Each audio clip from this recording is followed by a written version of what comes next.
Vélo conseil, le conseil du super conseil. Attention parce que je fais des vidéos de plus en plus pourries, tout le monde se désabonne, mais rien à foutre. Je continuerai à vous casser les pieds, il n'y a pas de raison. Je le fais sur votre chaîne, alors vous n'allez pas y échapper.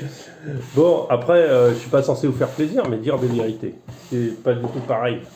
Comme je dis sur l'autre chaîne, sur RC Mon Aventure, je dis je vends pas du rêve, je vends de la réalité. C'est plus compliqué, il faut que ça marche. Parce que du rêve, on arrive à des youtubeurs qui aiment bien les rideaux verts. Ou bleus, c'est plutôt vert, je crois. Voilà, bon, c'était juste mon intro, voilà. Donc moi, c'est du sec, c'est du pur, voilà, c'est de l'expérience. Voilà, une question qui peut se poser, que j'ai, parce que le magasin où je travaille, on vend des scooters électriques. Et un collègue m'a posé la question, qu'est-ce que je préfère acheter, un scooter ou je vais plutôt acheter un vélo électrique? Alors, je vais un peu vous éclaircir le truc et un peu ce que je vais expliquer. Il faut savoir que c'est deux choses différentes. Le vélo électrique, c'est une assistance au pédalage. Le scooter est un engin motorisé électrique, hein. C'est rien à voir. Législation est à part, c'est pas la même chose, puisque le vélo électrique reste un vélo. Comment on appelle ça, le scooter électrique est un scooter. Attention, c'est pas pareil. Scooter électrique implique que vous ayez une assurance spéciale pour ça, puisque c'est un engin motorisé, une immatriculation aussi. Le vélo ne demande pas d'immatriculation et ne demande pas d'assurance spéciale. C'est couvert par votre assurance généralement habitation, mais attention, ça peut être couvert, mais que si vous le faites voler chez vous. Attention, avec infraction. Faut regarder les détails de votre contrat parce que ça dépend vraiment du contrat. Alors, quelle est la différence grosso modo? Et dans quel cas on va utiliser l'un ou l'autre? Et dans quel cas? Alors, le scooter, pour faire simple, que ce soit un scooter 125 cm3 à essence, voilà, on aura la même législation que sur ton truc électrique. Ok. Le prix, c'est 2-3 000 euros, hein. On peut monter jusqu'à 4 000 à peu près. On peut être en dessous on peut être dans les 1 500 euros à peu près, vraiment plus basique. Attention, plus basique, parce que les plus basiques sont des fois, faut les tester. C'est des produits souvent qui viennent pas de France ou qui sont fabriqués un peu ailleurs, plutôt en Asie. Et des problèmes de stabilité souvent, on ne se sent pas très à l'aise dessus, ça tourne trop sec. Enfin bon, c'est des fois un peu bizarre à piloter. Donc vaut mieux de toute façon le tester dès le départ. Un vélo électrique, restera un vélo, hein, c'est juste électrique. Ça reste là.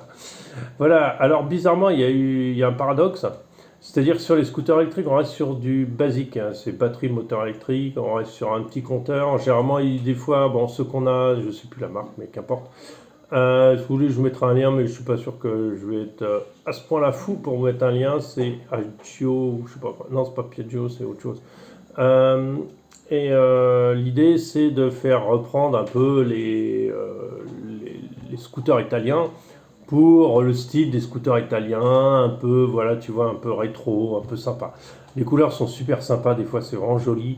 Attention à la qualité, on n'est pas sur du métal comme les scooters italiens, on est sur du plastoc, tout est comme ça, quoi.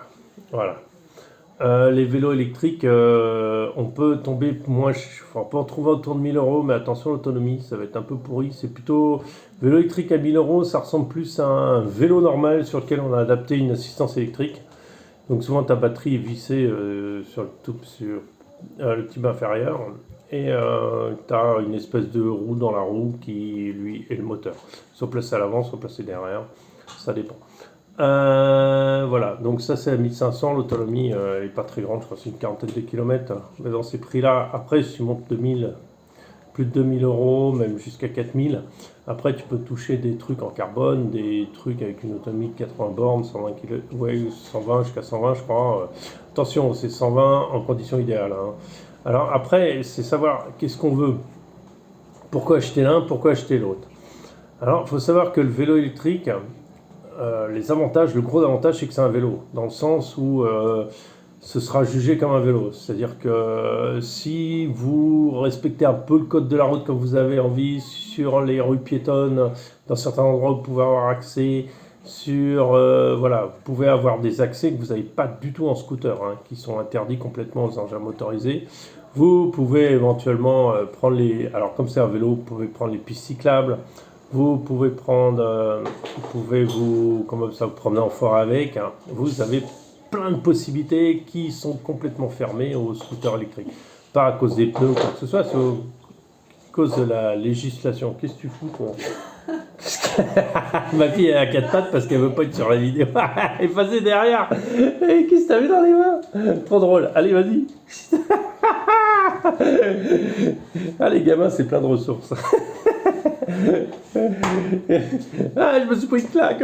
Bon, alors, donc le scooter, bah, c'est respect de la législation, c'est-à-dire de tout, du code de la route.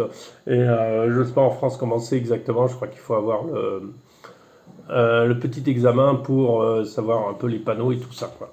C'est un peu le truc comme ça minimum, alors que sur le vélo, il n'y a pas besoin. En critères d'autonomie, on est sur la même chose. Le scooter est beaucoup plus cher. Beaucoup plus cher. Bon, après, il est plus sympa à regarder. Par contre, pour rouler par tous les temps, on s'entend pas forcément quand il fait froid, mais on va dire par les temps quand il pleut ou quoi que ce soit, le scooter est bien mieux protégé. Hein. Tu seras bien plus confortable sur un scooter. En plus, il y a souvent des petits rangements, des trucs comme ça, que sur un vélo. Un vélo électrique, tu peux toujours mettre des porte-bagages, des machins, des trucs, mais c'est pas, ce sera pas aussi bien, les garde-boue ne protègent pas aussi bien que sur un scooter, par exemple. Voilà, en plus, tu as les pieds, tu ne seras pas mouillé sur un scooter, alors que sur un vélo, tu auras les pieds mouillés, même si tu as des garde-boue. Enfin voilà, c'est pas du tout, on n'est pas du tout sur le même machin, la même utilisation. Qu'est-ce qui est le mieux en ville? Hey. Alors, qu'est-ce qui est le mieux en ville? Moi, perso, je suis cycliste, donc je dis 100% le vélo, pour plusieurs raisons. Tu rentres dans les stations vélo, donc tu as accès à beaucoup plus d'accès en ville. Beaucoup plus d'accès, les rues piétonnes, les machins, plein de trucs, tu peux y aller. Tu es en vélo. Des fois, tu peux même monter sur le trottoir, des fois, tu peux être à contresens. Bon, ça, c'est l'utilisation du vélo. Tu peux passer des fois. Là, par exemple, pour aller au boulot, je passe sous c'est un espèce de tunnel qui est pas très long, hein, qui fait 100 mètres à peu près et qui est pris par les tramways. En vélo, c'est autorisé, mais dès qu'on va être en scooter, c'est pas autorisé. Par contre, ça te coupe tout le carrefour, quoi. C'est hallucinant tout le temps que ça te fait gagner. Par exemple, hein, c'est juste un exemple. Voilà. Le vélo, pourquoi? Bah, parce que je peux prendre les pistes cyclables. Je suis pas obligé d'aller sur les pistes avec les voitures, qui sont souvent trondrées. Donc les pistes cyclables sont plus agréables, souvent sont plus dans les arbres, sont un peu des côtés plus agréables de la ville. Et par exemple, on a une ancienne voie ferrée qui nous sert de piste cyclable que je prends tous les jours à l'aller au retour, qui est vraiment très sympa. C'est pas très très long, mais ça fait 2-3 km. Je pense peut-être un peu plus, mais ça vaut vraiment le coup de la prendre plutôt que d'être dans la circulation. Avec le scooter, t'es plus large. T'es plus large, t'es plus gros, t'es plus lourd. Avec le scooter, t'es obligé d'être dans la circulation, on est d'accord. T'es obligé de t'arrêter au feu rouge parce que des fois, en vélo, des fois tu vas juger que tu vas pas t'arrêter au feu rouge s'il y a vraiment personne en ville, quoi. Tu vas passer, même si c'est interdit, mais je veux dire, il y a une certaine souplesse de ce côté-là qui est discutable. Hein. Attendez, je vous oblige pas à pas le faire, mais des fois on jugera que bon, on n'a pas envie d'attendre 30 secondes. Et on permettra de prendre des petits raccourcis, voilà, passer par les passages piétons, des trucs comme ça, en poussant son vélo, attention. Mais le scooter n'offre pas tout ça. Vous devez vous insérer sur la circulation. Après, le vélo, s'il est paramétré comme il se doit, parce qu'à partir du moment où il n'y a plus l'assistance électrique, ce n'est plus un vélo. Attention à ça. C'est que si vous le modifiez pour qu'il fonctionne en permanence sans que vous ayez besoin de pédaler, il y a beaucoup de coursiers ici qui le font. Et alors là, c'est dangereux parce que si vous arrive quelque chose, l'assurance expert va vous détruire le truc. Ouais, je vais pouvoir toucher. Ouais, c'est ça. Tu penses que le flic qui va venir, il va pas tester ton truc. C'est arrivé à un copain.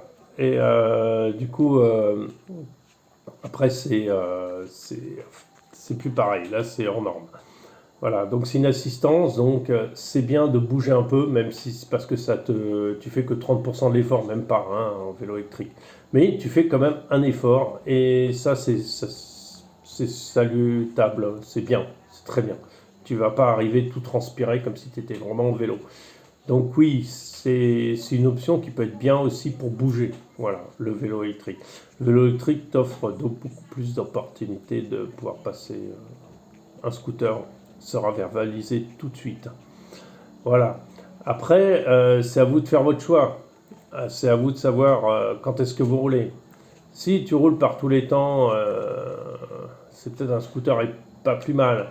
Par contre, le scooter, tu n'as pas le droit de slalomer. Maintenant, à Paris, tu n'as plus le droit de slalomer entre les voitures, même s'ils le font, mais voilà, c'est quand même super restrictif. Donc, moi, je préconise en ville plutôt le vélo électrique plus léger, plus maniable, plus polyvalent, qui permet beaucoup plus de possibilités de trajet au lieu de se limiter au trajet clair par la route et à suivre les voitures. Et souvent, dans les embouteillages en scooter, on n'arrive pas à vraiment se sortir de son truc.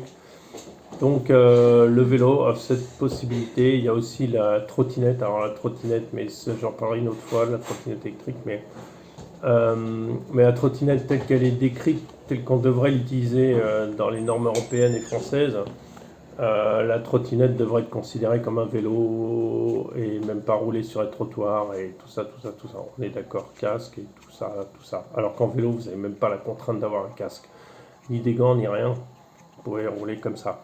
Voilà, donc c'est tout. C'était pour vous expliquer un peu ce que c'est et tout ça. Donc le vélo est moins cher, plus polyvalent, vous offre plus de choix. Le problème, c'est que vous êtes moins protégé en cas de chute, moins protégé en cas de truc. Attention à tes scooters chinois, parce que des fois les trucs correspondent à aucune norme. C'est-à-dire ils sont entre le vélo, le machin, le truc, c'est un espèce de vélo caréné, machin truc. Attention, attention, parce qu'eux ils vendent des trucs qui sont de chez eux, mais qui ne correspondent pas du tout à ce que nous on a. Et ça, vous pouvez vous faire arrêter par le flic, et en plus vous pouvez vous faire saisir, parce que ça ne correspond à rien. Voilà. Donc c'était juste une petite précision là-dessus, de tout ce qu'il faut faire, quoi. Et à vous de choisir, à vous de choisir. Voilà, à vous de choisir ce qui vous plaît. Après, souvent, dès qu'il pleut, il n'y a plus de vélo, de toute façon, il n'y a plus de vélo électrique ni de scooter, hein, donc ça c'est clair. Dès qu'il fait froid et que ça gèle un peu, il n'y a plus de vélo et scooter. Donc, ouais, je préconise plutôt le vélo, moi, pour sa polyvalence. Bon, allez, en tout cas, ciao, ciao, à plus.